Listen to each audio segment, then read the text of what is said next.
Qual que é a lógica de a gente otimizar o nosso tempo?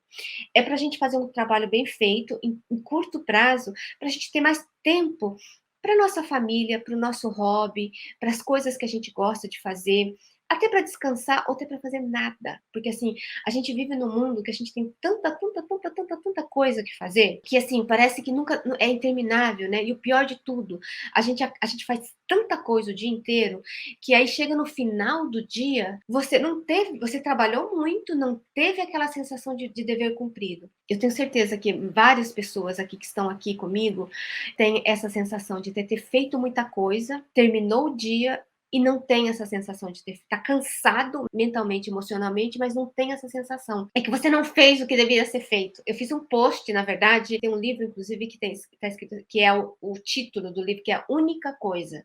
Então, como a gente tem uma vida muito abarrotada de trabalho, que a gente tem que fazer várias coisas ao mesmo tempo, que a gente tem filho, família, cachorro, e no próprio trabalho, ele é muito exaustivo também nesse momento. Então, assim, tanto no trabalho quanto na vida pessoal, aquela listinha que você tem, ou se mesmo que você não tenha essa listinha, mas eu super recomendo você ter essas listinhas, você não fez o que você achava deveria ser feito. Por isso que fica essa frustração. Sabe quando você só tá apagando incêndio, mas você não tá fazendo o que deveria ser feito?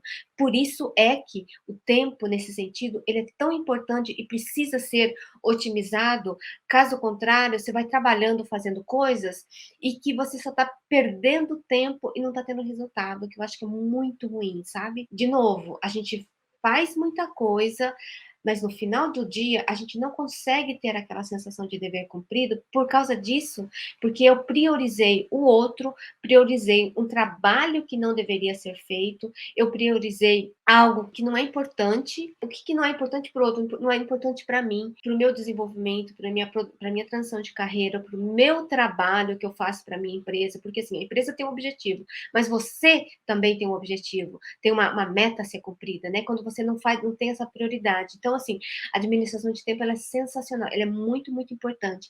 Mas a administração de tempo ela pode ser dita como sinônimo de prioridade. E prioridade, de novo, ela é singular. Antigamente ela era singular, agora nós temos prioridades. Então, qual que é a sua única prioridade? Que se você terminar o dia, você vai ter aquela sensação, nossa, dever cumprido, sabe? Que eu acho que é bem importante a gente poder ter consciência, né? Por isso que o meu método, ela começa com autoconsciência. E essa autoconsciência é só através de observação, sabe? Da gente entendendo quem a gente é, que são coisas importantes também.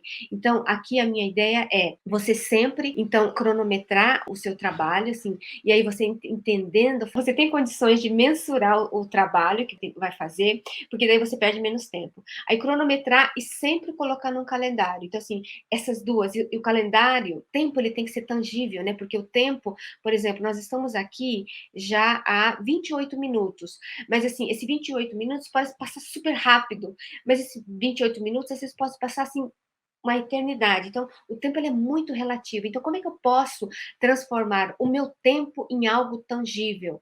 É transformando o tempo em algo físico. E como é que eu transformo o tempo em algo físico? É usando um cronômetro. Ele é um cronômetro absolutamente simples. Eu coloquei os critérios para a gente ter um cronômetro, né? Assim, ser o mais simples possível. Sabe aquela frase de simple is the best? É essa frase, assim, a melhor do mundo é o simples, que funciona.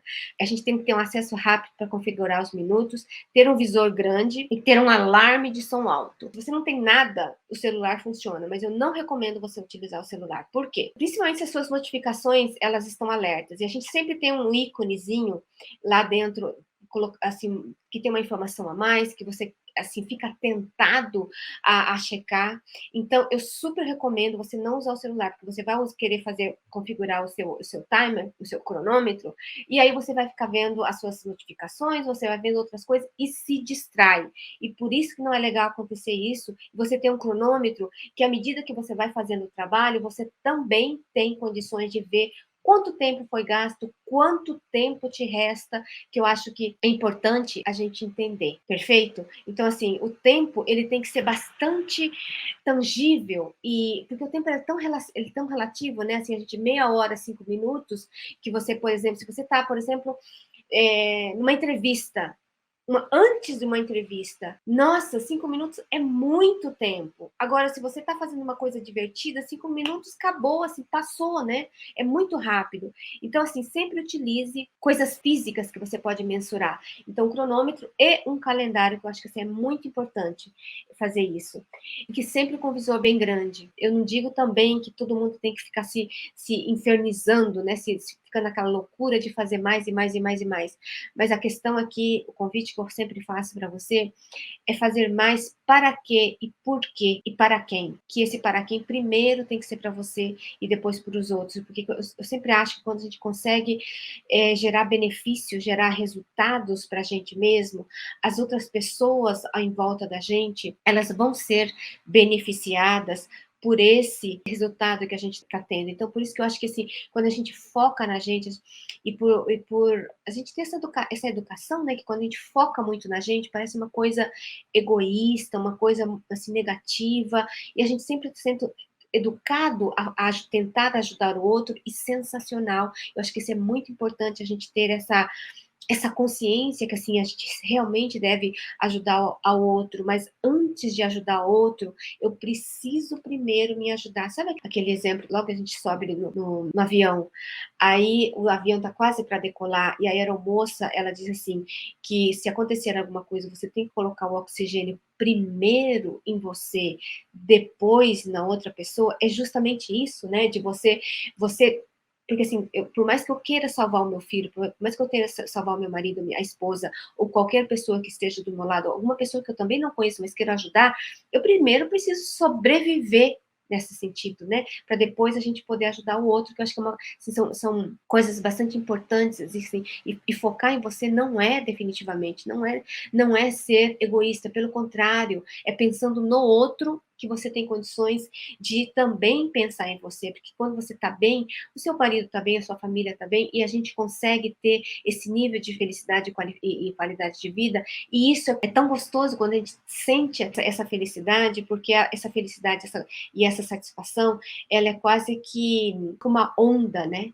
Ela vai atingindo outras pessoas também. Por isso que é importante você almejar justamente isso, né?